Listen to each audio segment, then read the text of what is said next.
পর্দার আড়ালে অনেক গল্প থাকে। যেমন ধরেন ওই লাস মালভিনাস, ওই পোস্টারের আগ পর্যন্ত আর্জেন্টিনার টিম ছিল একরকম, ওই পোস্টারের পরে ফাইনাল আর্জেন্টিনা টিম হয়ে গেছে আরেক রকম, যারা নাকি অন টার্গেট শট নিতে পারে না, ম্যাচের মধ্যে হঠাৎ করে তাদের ডিফেন্ডাররা অসুস্থ হয়ে যায়, তারপরে মানে এরকম গা ছাড়া মিডফিল্ড এই ধরনের খেলা তো কখনোই হয়নি। বুঝলাম যে স্পেন খুবই ভালো খেলেছে, খুবই ভালো খেলেছে, 24টা শট নিয়েছে, খুব ফাইন।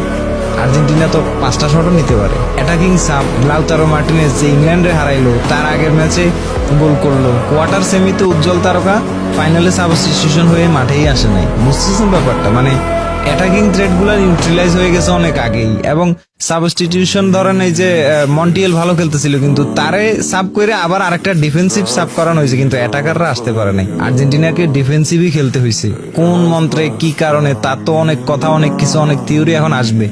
খেলা ভাই মাঠে শেষ হয়ে গেছে, সবকিছু শেষ হয়ে গেছে। পিছনের রাজনীতি 15-20 বছর 30 বছর পরে রিভিল হইলেও কিছুই করার থাকবে না। যেটা শেষ, যেটা ডান, সেটা গন।